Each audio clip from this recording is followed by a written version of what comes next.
హల్లెలూయా హల్లెలూయా.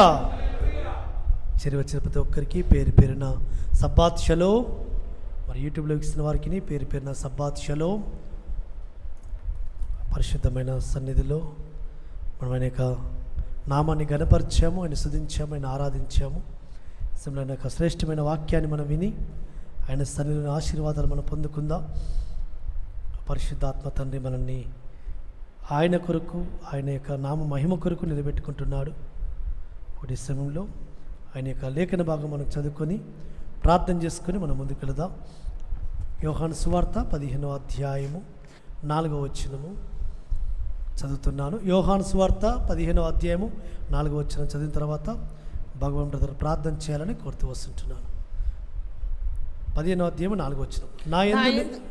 చదవండి. నా యందు నిలిచియుండుడి, నా యందు నిలిచియుండుడి, మీ యందు నేను నిలిచియుందును, మీ యందు నేను నిలిచియుందును. తీగే ద్రాక్షవల్లిలో నిలిచి ఉంటేనే గాని, తీగే ద్రాక్షవల్లు నిలిచి ఉంటేనే కాని తనంతట తానే ఎలాగు ఫలింపదో, తనంతట తాను ఎలాగూ ఫలింపదో, అలాగే నా యందు నిలిచి ఉంటేనే గాని, అలాగే నా యందు నిలిచి ఉంటేనే కాని మీరు ఫలింపరు. ప్రార్థన చేసుకుందాం.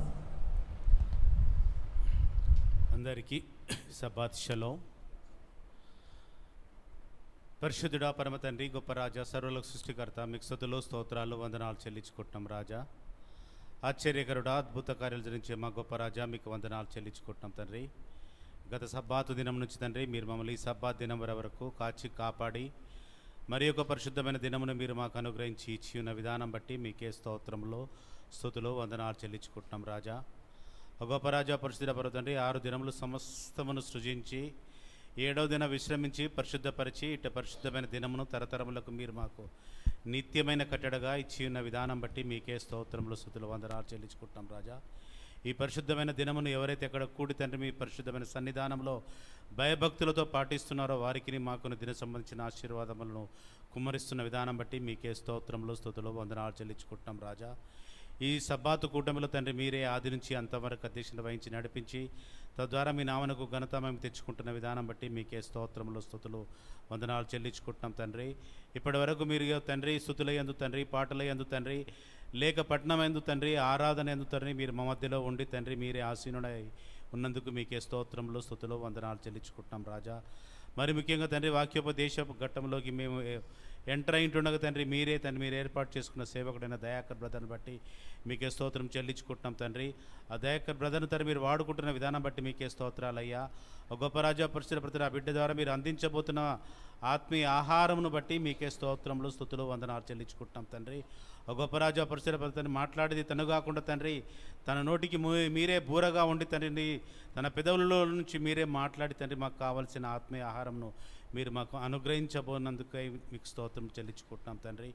గొప్ప రాజా, పరిశుద్ధ ప్రతి ఉపదేశించిన వాక్యమును మేము విన్న వాక్యమును తండ్రి విని విడిచిపెట్టేవారిగా కాకుండా వాటిని అనుసరించి నడిచే విధంగా మీరే మాకు సహాయం దయచేయండి అయ్యా. గొప్ప రాజా, పరిశుద్ధ ప్రతి ఎలాంటి అంధకార శక్తులకు చోటు ఇవ్వకుండా ఈ మందిరం చుట్టూ కూడా తండ్రి మీ దూతల్ని కావలిగా ఉంచి కాచి కాపాడుతున్నందుకే మీకు స్తోత్రం చెల్లించుకుంటున్నాం తండ్రి. గొప్ప రాజా, పరిశుద్ధ ప్రతి దయాకర్ బ్రదర్ చేస్తున్న సేవలో మీరే తోడుగా ఉండి తన కుటుంబంను ఆశీర్వదిస్తూ దీవిస్తూ ఆ బిడ్డను ఇంకా మహిమార్థమై మీ మహిమార్థమై వాడుకుంటున్న విధానం బట్టి మీకు వందనాలు చెల్లించుకుంటూ ఆ బిడ్డను మీ పాదం దగ్గర సమర్పించుకుంటూ సమస్తం మీ చిత్తమే నెరవేర్చుకోమని మా రక్షకుడు విమోచకుడైన యేషువా మీ అతి పరిశుద్ధమైన ఘనమైన ఏకైక నామంలో అడిగి వేడుకొనిచున్నాను పరమ తండ్రి. ఆమేన్. థ్యాంక్ యూ బాబు. మనం చదువుకున్న లేఖన భాగము పరిశుద్ధ గ్రంథంలో నుంచి యోహాను సువార్త 15వ అధ్యాయము 4వ వచనంలో నా యందు నిలిచియుండుడి, మీ యందును నేను నిలిచియుందును. తీగే ద్రాక్షవల్లు నిలిచియుంటేనే కానీ తనంతట తాను ఎలాగూ ఫలింపదో, అలాగే నా యందు నిలిచియుంటేనే కానీ మీరును ఫలింపరు. ఒకటి పరమ తండ్రి యెహోవా మెస్సియా ఆయన ఏమంటున్నాడు అంటే, నా యందు నిలిచియుండుడి, మీ యందు నేనును నిలిచియుందును. ఆయన యందు మనం నిలిచి ఉంటేనే కానీ మనంతట మనము ఫలించలేము. తీగే ద్రాక్షవల్లు నిలిచి ఉంటేనే కానీ. చూడండి, పరమ తండ్రి ఉదాహరణ కూడా చెప్తున్నాడు, నేను నిజమైన ద్రాక్షావల్లిని, తీగలు మీరు. కాబట్టి మీరు ఫలించాలి అంటే నాలో అంటకట్టబడి ఉండాలి, నాలో నిలిచి ఉండాలి. నాలో మీరు నిలిచి ఉన్నప్పుడు, నాలో అంటకట్టబడి ఉన్నప్పుడు, నాతో మీరు ఉన్నప్పుడు మీరు ఫలిస్తారు. కాబట్టి అందుకే ఆయన 5వ వచనం అంటున్నారు, ద్రాక్షావల్లిని నేను, తీగలు మీరు. ఎవడు నా యందు నిలిచిండునో, నేను ఎవని యందు నిలిచిందునో వాడు బహుగా ఫలించును. నాకు వేరుగా ఉండి మీరు ఏమీయూ చెయ్యరు. ఆయనలో నిలిచి ఉంటేనే కానీ మనల్ని మనం ఫలించము. ఆయనకు వేరుగా ఉండి మనం ఫలించమట. కాబట్టి ఆయనలో నిలిచి ఉండే అనుభవంలో మనం ఉండాలి. ఆ నిలిచి ఉండే అనుభవంలో ఉండి ఆయనలో మనం ఫలించాలి. కాబట్టి ఈ దినం మనం ధ్యానించుకో ఏమిటంటే ఆయనలో నిలిచి ఫలించాలి. మనము ఆ యొక్క అనుభవంలో, ఆ ప్రత్యక్షతలో ఉన్నవారిని పరమతండ్రి ఏం చేస్తారట, వారిని బహుగా ఫలించినట్లుగా వారికి ఆయన తోడుగా ఉండి సహాయం చేస్తూ వస్తుంటాడు. ఆయన యొక్క సన్నిధిలో మనం ఫలించాలని ఆయన ఆశపడుతూ వస్తుంటున్నాడు. ఫలభరితమైన జీవితం కలిగి ఉండాలని ఆయన ఆశపడుతూ వస్తున్నాడు. ఆయనలో ఫలించాలి అంటే మొట్టమొదటిగా మనలో ఉండవలసిన అనుభవము ఆయనలో నిలిచి ఉండాలి. ఆయనలో నిలిచి ఉండాలి అంటే ఏ విధంగా మనం ఉండాలి, ఏ స్థితిలో ఉంటే ఆయనలో నిలిచి ఉన్నట్టు చూద్దాం. ఒక మాట మనం చూస్తాం పరిశుద్ధ గ్రంథంలో నుంచి. ఆయనలో మనం నిలిచి ఉండే అంటే ఒక మాట రాస్తూ వస్తున్నాడు. మొదటి యోహాను పత్రిక 3వ అధ్యాయము 24వ వచనంలో,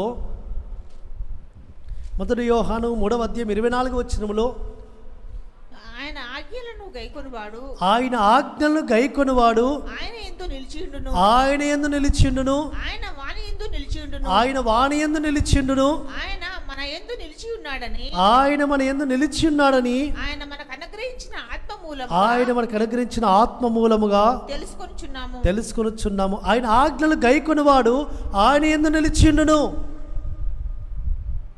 అవును ప్రియులారా, ఎవరైతే ఆయన ఆజ్ఞలు గైకుంటారో, ఆయన ఆజ్ఞలకు విధేయులవుతారో, ఆయన ఆజ్ఞలు అనుసరించి నడుచుకుంటుంటారో వారు ఆయన యందు నిలిచి ఉన్నట్టు. ఆజ్ఞ అనే ఆయన యొక్క వాక్కు, ఆజ్ఞ ఏంటిది? ఆయన మాట, ఆయన వాక్యము, ఆయన నోటి నుంచి వచ్చిన ప్రతి మాట ఆజ్ఞగా ఇవ్వబడింది. ఆయన ఆజ్ఞ యందు ఎవరైతే భయము కలిగి, భక్తి కలిగి, అవును ఆయన ఆజ్ఞ, విశ్రాంతి అనేది ఒక ఆజ్ఞ, పస్కా పండుగ అనేది ఒక ఆజ్ఞ, పర్ణశాల పండుగ అనేది ఒక ఆజ్ఞ, వారముల పండుగ అనేది ఒక ఆజ్ఞ, నియామక కాలంలో ఆయన ఇచ్చిన ఈ యొక్క మహావిశ్రాంతినములైన ఒక ఆజ్ఞ. ఆయన ఆజ్ఞను నేను అనుసరిస్తాను, ఆయన ఆజ్ఞను నేను గైకుంటాను, ఆయన ఆజ్ఞకు నేను లోబడతాను, ఆయన ఆజ్ఞను నేను నిలిచి ఉంటాను అన్నవారు ఆయనలో నిలిచి ఉన్నట్టు సుమా. ఎవరైతే ఈ ఆజ్ఞను తిరస్కరిస్తారో, ఆయన మహావిశ్రాంతి దినాలలో పరిశుద్ధ సంఘముగా కూడండి అని సెలవిచ్చిన ఆ యొక్క ఆజ్ఞను కూడా తిరస్కరించి అవిధేయులయ్యి పక్కకు పెట్టి పరిశుద్ధ సమాజంగా కూడడానికి రాక జీవనోధన పనుల నిమిత్తము వెళుతున్నవారు, జీవనోధన పని నిమిత్తమే ముఖ్యమని వెళుతున్నవారు వారు ఆయనలో నిలిచి లేరు. వారు ఏం చేస్తున్నారు? ఆయన ఆజ్ఞను పరిచయం పెడుతున్నారు, ఆయన ఆజ్ఞకు అవిధేయులవుతున్నారు. కాబట్టి పరమతని వాక్యము స్పష్టంగా సెలవిస్తూ వస్తుంటుంది, ఆయన ఆజ్ఞలు గైకొనువాడు ఆయన వాని యందు నిలిచిండును. ఆయన వాని యందు నిలిచి ఉంటే చూడండి, మనము ఆయన యందు నిలిచి ఉన్నట్టు. ఆజ్ఞ అతిక్రమమే పాపము. నువ్వు ఈ ఆజ్ఞను అతిక్రమిస్తున్నావు. పండగకు రాక, ఆయన సన్నిధిలో కనబడక, పరిశుద్ధ సమాజంలో చేరక, విశ్రాంతంలో గైకొనవలసిన విధంలో గైకొనక ఆజ్ఞను మీరుతున్నావు అంటే ఆజ్ఞ అతిక్రమమే పాపము. ఎందుకంటే వాక్యం ఉంది, వాక్యము ద్వారానే మేము మాట్లాడతాం. సుమా మొదటి యోహాను 3వ అధ్యాయము 4వ వచనములో, 3వ అధ్యాయము 4వ వచనం ఒకసారి చదువుదాం. 4-5 వచనాలు. పాపము చేయి ప్రతి వాడును ఆజ్ఞను అతిక్రమించును, ఆజ్ఞ అతిక్రమమే పాపము. ఆజ్ఞ అతిక్రమమే పాపము. 6వ వచనం కూడా చదవండి అక్క. ఆయన యందు నిలిచియుండు వాడెవడు ఆయన యందు నిలిచిండు వాడెవ్వడును పాపము చేయడు పాపము చేయడు. పాపము చేయవాడెవడును పాపము చేయవాడెవడును ఆయనను చూడలేడు ఆయనను చూడను లేదు, ఎరుగను లేదు. ఎరుగనూ లేదు. పరమతని స్పష్టంగా తెలియజేస్తూ వచ్చాడు. ఆజ్ఞ అతిక్రమమే పాపము. పాపము చేయవాడెవడును ఆయన యందు నిలిచి ఉండలేదు. నిలిచి ఉండేవాడు ఆయన యందు నిలిచిన వారు ఎవరును పాపము చేయరు, ఆజ్ఞను అతిక్రమించరు, ఆజ్ఞకు విధేయులవుతారు, ఆజ్ఞకు లోబడతారు. కాబట్టి ఇక్కడ స్పష్టంగా పరమతండ్రి రాయించి పెడుతున్న మాట ఏంటంటే, ఆయన యందు నిలిచిండు వాడెవడును పాపము చేయడు. నువ్వు ఆయనలో నిలిచున్నావు అంటే ఆయన ఆజ్ఞకు విధేయుడు అవుతావు, ఆయన ఆజ్ఞను గైకుంటావు. ఆజ్ఞ వెనుకల ఉన్న కట్టలు నెరవేర్చడానికి, ఆయన మందిరంలో పరిశుద్ధ సమాజముగా చేరి ఆయన ఆరాధించడానికి ఆయన సన్నిధికి వస్తావు. ఇది ఏ ఒక్కరో పిలుపు కాదు.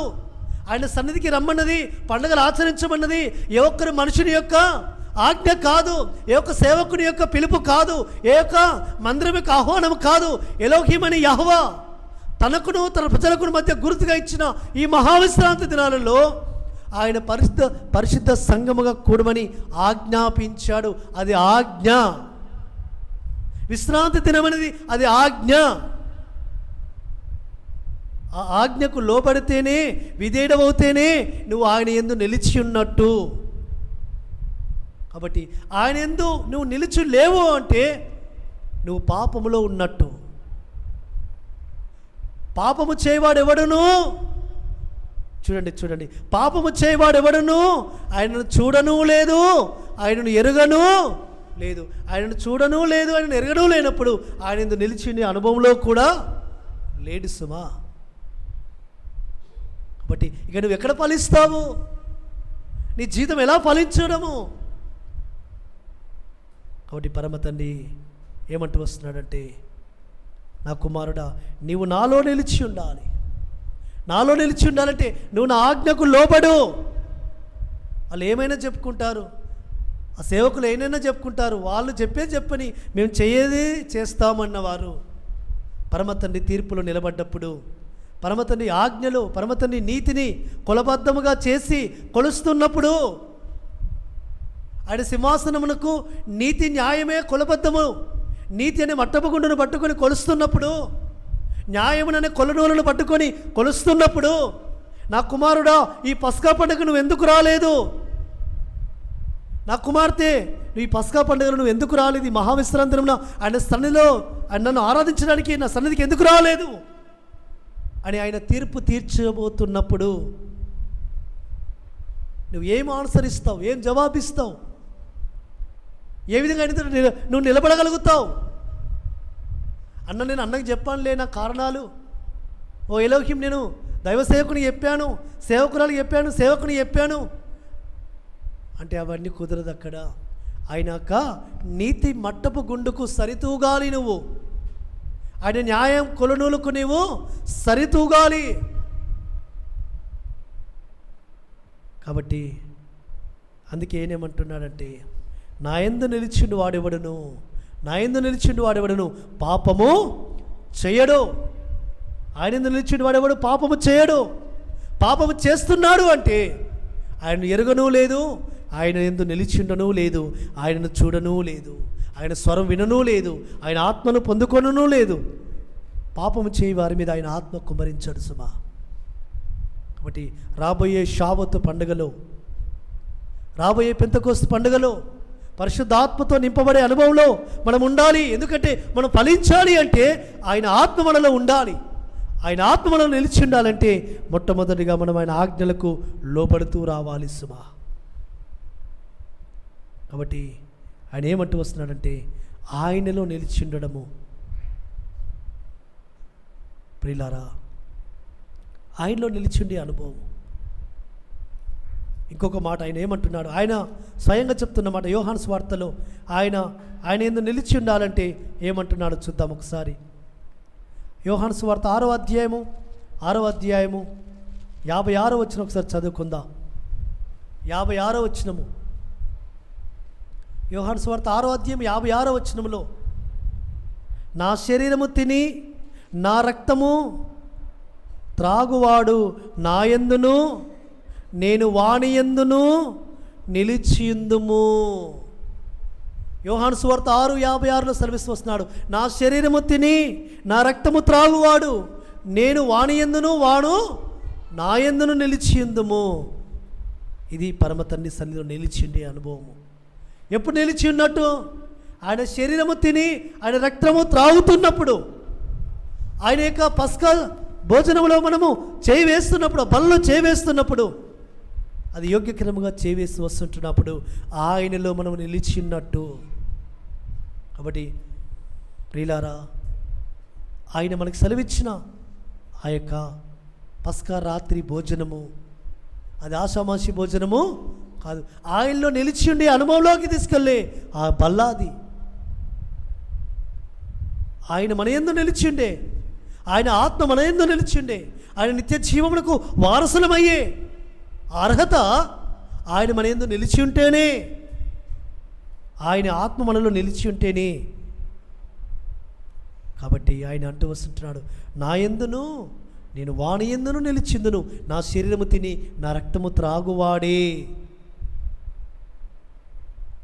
కాబట్టి ప్రియులారా, అట్టి విధంగా పరమ తండ్రి యందు నిలిచిండే అనుభవంలోకి మనము రావాలని ఆయన ఆశపడుతూ వస్తుంటున్నాడు, ఆయన కోరుకుంటూ వస్తున్నాడు. కాబట్టి అందుకే ఆయన ఏమంటూ వస్తున్నాడంటే, నా ప్రియులారా, నా యందు నిలిచి ఉండండి, నా యందు నిలిచి ఉండండి. ఇంకా మనము ఆయనలో నిలిచి ఉండే అనుభవంలో ఉండాలి అంటే ఇంకా మనము దేని యందు నిలిచి ఉండాలి? చూడండి ఒకసారి, యోహాను రాసిన మొదటి పత్రిక 4వ అధ్యాయం, మొదటి యోహాను 4వ అధ్యాయంలో 4వ అధ్యాయము 16వ వచనము, మన ఎడల ఎలోహిముకున్న ప్రేమను మనం ఎరిగిన వారమై దాన్ని నమ్ముకొని ఉన్నాము. ఎలోహిం ప్రేమ స్వరూపి అయి ఉన్నాడు. ప్రేమయందు నిలిచియుండువాడు ఎలోహిం యందు నిలిచి ఉన్నాడు. ఎలోహిం వాని యందు నిలిచి ఉన్నాడు. మనము ఆయన యందు నిలిచి ఉన్నాము అంటే మనం మొట్టమొదటిగా ఎలోహిం ప్రేమను ఇతరులకు కనపరుస్తాము, ఇతరులకు చూపిస్తాము. ఎందుకు? ఎలోహిం ప్రేమాస్వరూపి అయినాడు. ఎలోహిం ప్రేమను మనం ఎరిగి ఉన్నాము, మనం పొందుకొని ఉన్నాము, ఎలోహిం ప్రేమను మనం అనుభవిస్తున్నాము. ఎలోహిం ప్రేమ చేత దినదినం మనల్ని దర్శిస్తున్నాడు. కాబట్టి ఇక్కడ రాయబడిన మాట ఏంటంటే, ప్రేమెందు నిలిచియుండు వాడు ఎలోహిమెందు నిలిచి ఉన్నాడు. ఎలోహిం వాణియందు నిలిచి ఉన్నాడు, ఎలోహిం వాణియందు నిలిచిన్నాడు. ఈ అనుభవము ఉన్నతమైనది. మనము ఆయనలో నిలిచిండే అనుభవం కన్నా ఆయనలో మనలో ఆయన మన యందు నిలిచిండే అనుభవము ఇంకా అత్యున్నతమైన అనుభవము, అత్యున్నతమైన భాగ్యము. ఆయన మన యందు నిలిచి ఉండాలి అంటే మనం ఆయన ప్రేమ యందు నిలిచి ఉండాలి. కాబట్టి మనం ఆయన ప్రేమలో నిలవబడి ఉన్నామా, నిలిచి ఉన్నామా? మన సహోదరుని ప్రేమిస్తున్నామా? మన సహోదరుని ప్రేమిస్తున్నామా? ద్వేషిస్తున్నామా? మనం ద్వేషిస్తే ఎవరి యందు నిలిచున్నాము? మన సహోదరుని మనం ద్వేషిస్తే ఎవరి యందు నిలిచున్నాము? చూద్దాం, వాక్యం చూద్దాం. 3వ అధ్యాయము, ఇదే మొదటి యోహాను 3వ అధ్యాయము 14వ వచనము. మనము సహోదరులను ప్రేమించుచున్నాము కనుక మరణంలో నుండి జీవంలోనికి దాటి ఉన్నామని ఎరుగుదుము. ప్రేమ లేనివాడు మరణము యందు నిలిచి ఉన్నాడు. జాగ్రత్త గమనించండి. ప్రేమ లేనివారు ప్రేమించలేను, నేను ఆ వ్యక్తిని ప్రేమించలేను, ఆ సహోదరుని ప్రేమించలేను, ఆ సహోదరుని నేను ప్రేమించలేను అన్నవారు మరణమందు నిలిచి ఉన్నారు సుమా. అయ్యో, ఏంటి భక్తి, ఏంటి జీవితము?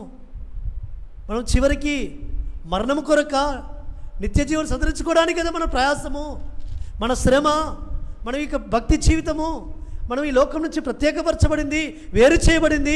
లోకంలో నుంచి మనం ప్రత్యేకమైన జీవితము జీవిస్తుంది. ఎందుకొరకు?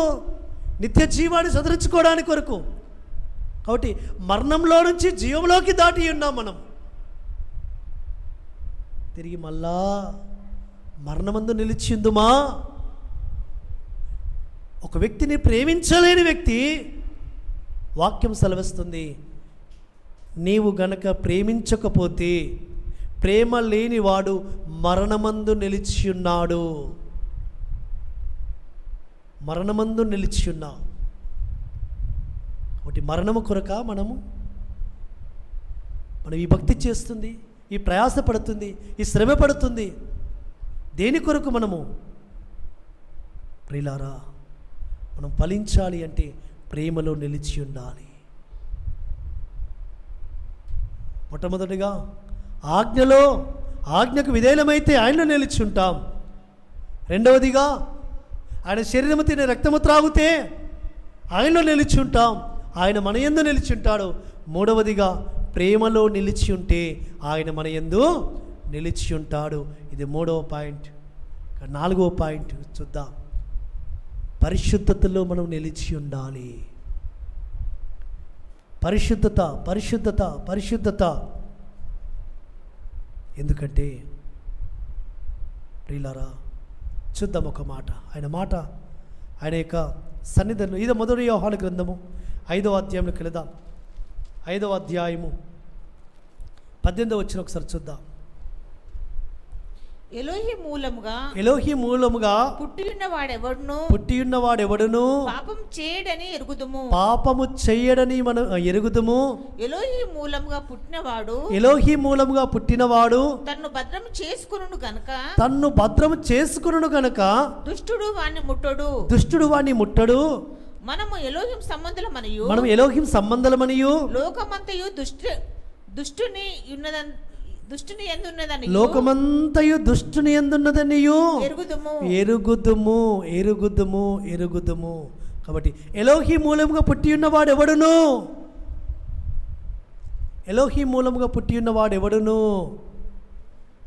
చూడండి, మనము ఏ విధంగా పుట్టాము? మనము ఎలోహి వాక్యం ద్వారా మనల్ని ఆయన కన్నాడు. ఎలోహి వాక్యమును ద్వారా ఆయన మనల్ని కన్నాడు సుమా. కాబట్టి ఆ వాక్యము ద్వారా పరిశుద్ధమైన, ఎందుకంటే క్షేమగు బీజము నుండి మీరు పుట్టినవారు కారు, అక్షయమగు బీజము నుండి మీరు పుట్టినవారు కనుక.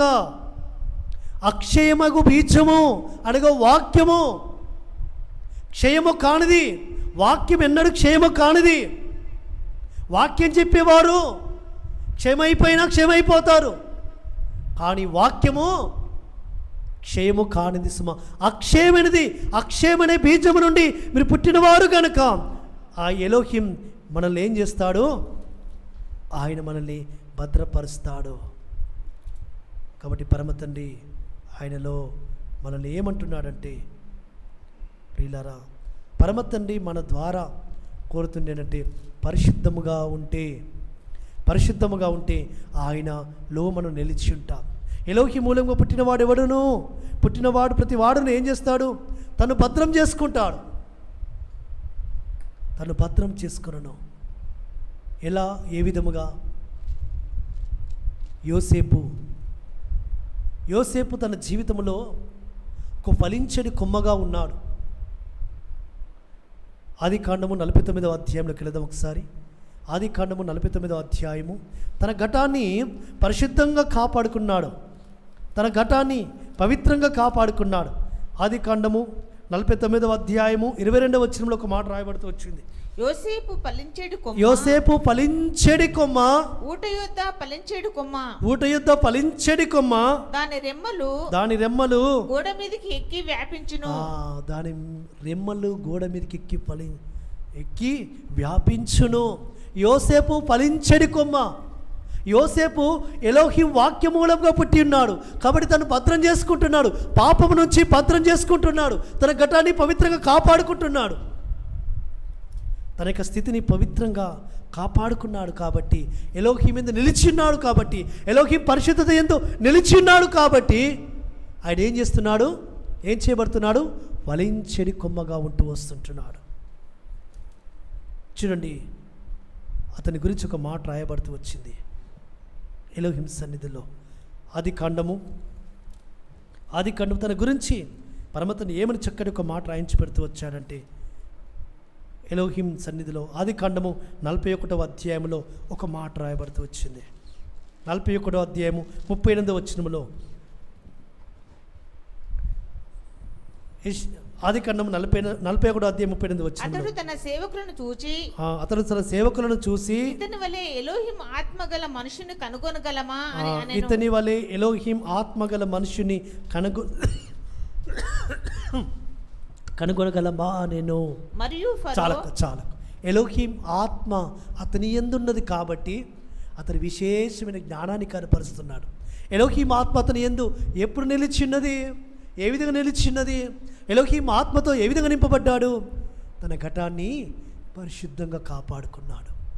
పోతిఫరి భార్య ఆదికాండం 39వ అధ్యాయంలో 10వ వచనంలో ఒక మాట రాయబడుతూ వచ్చింది, చూద్దాం.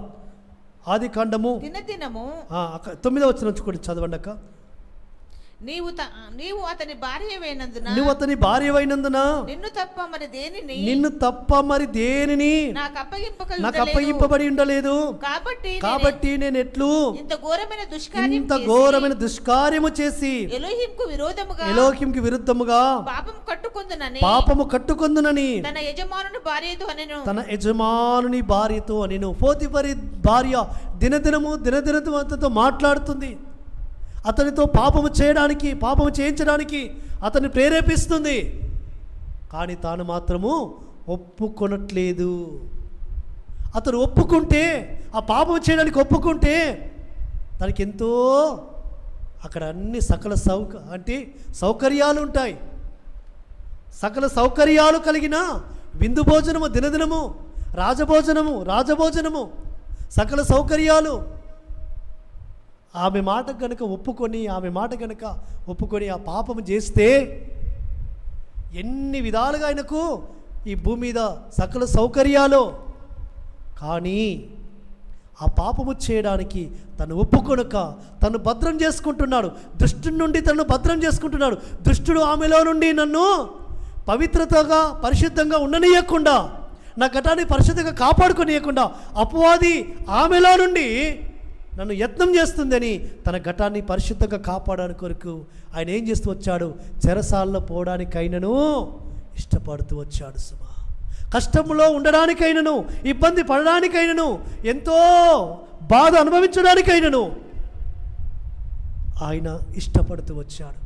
ఒక్క పాపము చేస్తే తన శరీరము ఎంతో సుఖపడేది, కానీ పాపమునకు దూరంగా పరిగెత్తుతూ వచ్చాడు. తన ఘటాన్ని పరిశుద్ధంగా కాపాడుకుంటూ వచ్చాడు, తను భద్రం చేసుకుంటూ వచ్చాడు. కాబట్టి దుష్టునికి ఏమాత్రం అవకాశం ఇవ్వకుండా తను పరిశుద్ధంగా కాపాడుకోవడానికి, తన ఘటాన్ని పరిశుద్ధ కాపాడుకోవడానికి ఆయన పరిగెత్తి ఎక్కడికి వెళ్ళాడు? చెరసాలలో పరిశుద్ధత కొరకు. అది జీవితం. ఆ చెరసాలలో ఉండి కూడా ఆయన యొక్క జీవితాన్ని పరిశుద్ధంగా కాపాడుకున్నాడు. అనేక సార్లు తన యొక్క జీవితాన్ని పరిశుద్ధంగా కాపాడుకున్నాడు. కాబట్టి పరమ తండ్రి అతను ఏం చేస్తూ వచ్చాడు? ఒక ఫలించెడి కొమ్మగా నేను వాని యందు నిలిచిందును, వాడు నాలో యందు నిలిచిండును. ఎలోహి మూలముగా పుట్టినవాడు ఎవడును పాపము చేయడు. పాపము చేస్తున్నావు అంటే, పాపము ఆలోచన వస్తుంది అంటే, పాపము తలంపు వస్తుంది అంటే, పాపము చేయడానికి నీవు ఎక్కడో తలంపు తలస్తున్నావు అంటే ఎలోహిం నీలో లేడు, ఎలోహిం ఆత్మ నీలో లేదు, ఎలోహిం ఆత్మ నుంచి వెడలిపోయింది. అవకాశం ఇస్తున్నావు దుష్టునికి. యోసేపు అలా కాదు. యోసేపు తన ఘటాన్ని పరిశుద్ధంగా కాపాడుకోవడానికి శ్రమపడ్డాడు. కీర్తన 105వ అధ్యాయంలో అతని శ్రమల గురించి రాస్తున్నాడు కీర్తనకారుడు. 105వ అధ్యాయము వెళ్దాం. కీర్తన 105వ అధ్యాయంలో అతను శ్రమపడిన విధానం రాస్తూ వస్తుంటున్నాడు. కీర్తన 105వ అధ్యాయము 17వ వచనము. 105 105 17 17-18 వచనాల్లో వారికంటే ముందుగా ఆయన ఒకరిని పంపెను. ఆయన ఒకరిని పంపెను. యోసేపు దాసుడుగా అమ్మబడెను. యోసేపు దాసుడుగా అమ్మబడెను. వారి సంఖ్యల వారు చేత సంఖ్యల చేత అతని కాళ్ళు నొప్పించి అతని కాళ్ళు నొప్పించిరి. ఇనుము అతని ప్రాణమును బాధించెను. ఇనుము అతని ప్రాణమును బాధించెను.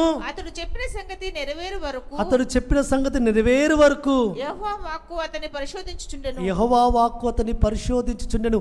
ఇనుము అతన్ని బాధించెను. బాధింపబడానికి, ఇనుప సంఖ్యల చేత బాధింపబడానికి వెళ్ళాడు. పాపము చేయకుండా పరిశుద్ధంగా ఉంటే ఆయనకు వచ్చిన ఫలం ఏంటి? ఇనుప సంఖ్యల చేత బాధింపబడడం. అదే పరిశుద్ధత ఒక్క నిమిషం పక్కకు పెట్టి పాపము చేస్తే ఆ రాజా యొక్క భోజనము, ఆ యొక్క పోతీఫరు ఇంటిలో సకల అధికారము, సకల ఐశ్వర్యము ఆయనకు మించినయిగా. రాజా యొక్క పోతీఫరు ఏం చేస్తున్నాడు? కేవలము వెళ్ళి ఆహారం తిని ఆయన యొక్క భార్యతో ఉండి ఆయన వెళ్ళిపోతున్నాడు. అతని ఇంట్లో ఏమున్నది కూడా అతనికి తెలియదు. నిన్ను తప్ప నా యజమాని భార్యవైన నిన్ను తప్ప నా యజమానుడు ఈ ఇంటిలో ఏది నాకు ఇవ్వకుండా ఉండలేదు. కేవలం నిన్ను తప్ప అంట వచ్చాడు. యజమానుని భార్యవైనందున, నా యజమానుని భార్యవైనందున ఆయన యజమానునికి నమ్మకంగా ఉన్నాడు. తన ఘటాన్ని పరిశుద్ధంగా కాపాడుకున్నాడు. అందుకే పరమతని ఆశీర్వాదము యాకోబు నోట నుంచి, యోసేపు ఫలించడి కొమ్మ. ఎందుకు వచ్చింది ఫలించడి కొమ్మ? ఎందుకు ఫలాలు ఫలిస్తున్నాడు? ఎందుకు అతని సంతానము ఫలించేడిగా ఉంది? ఎఫ్రాయిము అనేక జనములకు తండ్రిగా ఉంటూ వచ్చాడు. అంటే యోసేపు బాధింపబడానికి, పరిశుద్ధత కొరకు బాధింపబడానికి సైతము ఆయన ఒప్పుకున్నాడు, ఇష్టపడ్డాడు. ఇనుము అతని సంఖ్యలు, ఇనుము అతని ప్రాణమును బాధించెను. వారు సంఖ్యల చేతని కాళ్ళు నొప్పించిరి. సంఖ్యలు వేయబడానికి. నేను ఇక్కడి నుంచి తప్పించుకొని పారిపోతే, ఈ పోతీఫరు భార్య నుంచి తప్పించుకొని పారిపోతే నాకు వచ్చేది, నాకు కలిగే ఫలం ఏంటి? చెరసాల. కానీ నిత్య జీవాన్ని పొందుకుంటాను, ఫలిస్తాను. యెహోవా యొక్క దర్శనము, ప్రత్యక్షత నా జీవితంలో ఏదో ఒక దినమున నెరవేర్చబడుతుంది. ఆయన ఇచ్చిన దర్శనము, ఆయన ఇచ్చిన వాగ్దానము ఏది నిరర్ధకము కాదు, ఏది నిరర్ధకము కాదు అని విశ్వసించాడు. ఆ విశ్వాసము, ఆ నమ్మకము, ఆ పరిశుద్ధత, తన ఘటాన్ని పరిశుద్ధ కాపాడుకున్నాడు. కాబట్టి ఇనుము చేత బాధింపబడానికి నేను ఇష్టపడ్డాడు. కాబట్టి యోసేపు ఫలించడి కొమ్మ. నేను వాని యందు నిలిచిండును, వాడు నా యందు నిలిచుంటే మీరు బహుగా ఫలిస్తారు. యోసేపు ఫలించాడు. యోసేపు జీవితాన్ని మనం ముందుంచుకుంటే, పరిశుద్ధతంగా కాపాడుకుంటే మన ఘటాన్ని, దుష్టుడు అనేకమైన బాణాలు వేస్తుంటాడు. ఎప్పుడెప్పుడు మన ఘటాన్ని అపవిత్రపరచాలా అని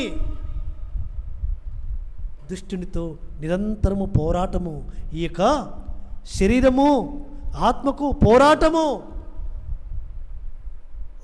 మన పోరాటము దుష్టునితో, రెండోది శరీరముతో మన పోరాటం ఈ భూమి మీద. కాబట్టి ప్రియులారా, యాకోబు జీవితంలో ఆయన యొక్క కుమారుడైన యోసేపును ఆ యొక్క ఆశీర్వాదములు పలుకుతున్నాడు. అంటే యోసేపు ఎంతో క్రయము చెల్లించాడు.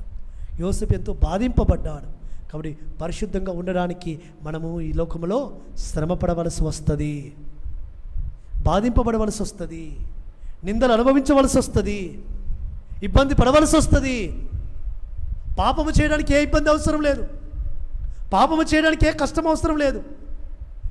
ఈజీగా పాపము మనల్ని ఆకర్షించుకుంటే, పాపము కనుక అవకాశం ఇస్తే, పాపము చేయడానికి మనం ఒక్క క్షణము అవకాశం ఇస్తే, ఈ లోకం మనల్ని ఏం చేస్తుంది? ఎంజాయ్మెంట్లోకి తీసుకెళ్తుంది. ఈ లోకపు ఎంజాయ్మెంట్, ఈ లోకపు నటన, ఈ లోకపు యొక్క సమస్తము ఏంటిదట చూద్దాం. ఒక్క మాట రాయబడింది. 1 యోహాను 2వ అధ్యాయంలో ఒక మాట రాయబడింది. 1 యోహాను 2వ అధ్యాయము 16వ వచనం 17వ వచనం చదువుకుందాం.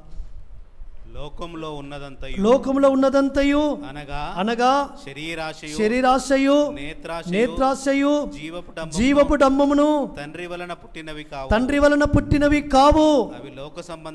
అవి లోక సంబంధమైనవి.